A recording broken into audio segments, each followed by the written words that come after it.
The Hawks conducted a takedown operation to clamp down on corruption in the Mpumalanga Department of Education after more than 5 years of investigations. The operation involved 14 teams from the Hawks who targeted 40 suspects in Mpumalanga, Gauteng, Limpopo, and the Western Cape. 38 suspects were nabbed in a space of 3 days. We had an organized arrest across South Africa. We had arrests in Cape Town, Gauteng, Limpopo, and then the majority of the arrests obviously here in the Mpumalanga area. This investigation emanates from a matter that was reported to us during the 2019-2020 financial year. The case that we registered was in 2020 and relates to fraud and corruption in the Department of Education. Now, the synopsis of what transpired was that officials created emergency repairs and maintenance on 21 schools. Now, some of these repairs in a very small manner were affected, and the pricing and the tenders that were approved, the prices at least, were highly inflated, and the service providers were handpicked. So the supply chain processes were not followed as well. So these contractors then worked with these officials. There were 17 service providers which have been identified and who will be arrested and will appear in court with the 10 officials. The government officials who were arrested include Jabulani Nkosi, who was the acting head of the department during the period when the crimes were allegedly committed. He is accused number 1 in the case, joined by other government officials and directors of companies that are believed to have unduly benefited from tenders that were awarded by the Education Department. The state presented its case in court, explaining how some of the accused are linked to the crimes committed.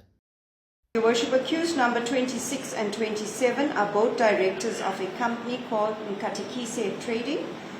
Your Worship, this entity as well as the directors are being charged with fraud as well as money laundering.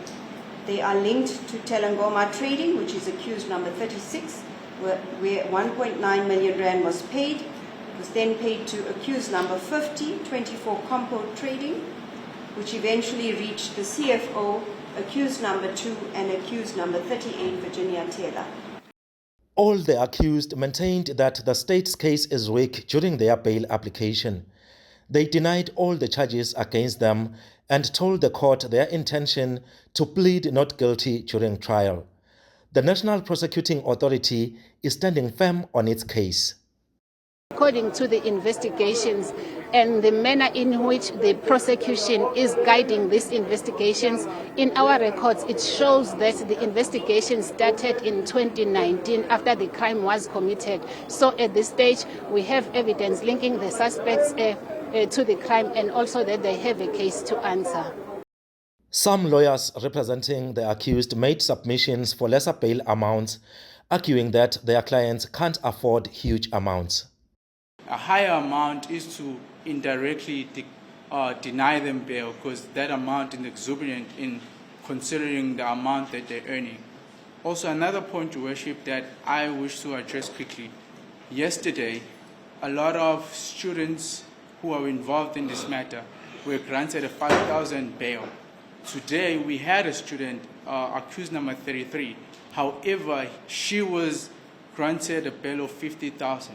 Section 60, subsection 9 requires, actually demands of the court to look at the personal circumstances of the accused. Once you have gone past the determination that these people are entitled to bail, the court is duty bound by the provisions of section 60, subsection 9 to go to each and every person's personal circumstances. The presiding officer on the case, however, granted bail of 50,000 rand each for a majority of the accused. To just grant a person like this bail to the amount of 5,000 rand will send wrong signals out there. The people will sit and watch this proceedings, and I can tell you now, they will not be impressed with this court to do that.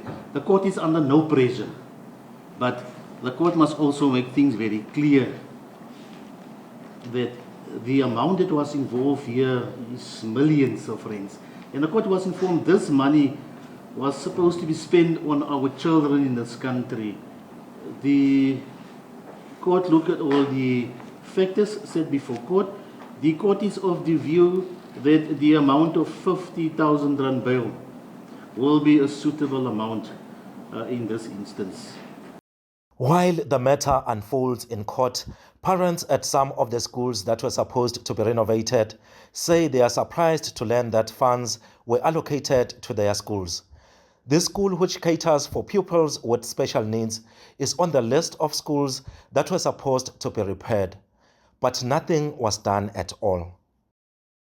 Tisithusile kakhulu ngoba thina besingadi ukuthi bekufanele sibe isikolo lesibenefitako ngoba kude lo weta la kithi sisikolo ku SGB na ku management yesikolo watositshela ukuthi lesikolo bekufanele sibenefite kuma renovations. Sibonile ku renovate kubomakhelwane bethu betikolo letikhona around la and lokhu bekuthusa kakhulu bekungukuthi lesikolo lesi sidzala kakhulu lehle betinye letakhona beti renovatewa takhiwe recently lesi sango 1982 kodwa kutholakala ukuthi solo nanamhlanje lokho kude i-renovation leke yendeka kusukela sakhiwa kuze kusilidele ekuthenini batali batitele babuye batozama ukukhipha lokho labangakukhipha ukuthi silungise likhishi lewafika walibona nawe lo mnyaka lophelile.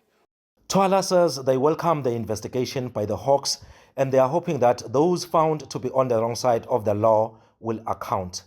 The case will be back in court on the 26th of March.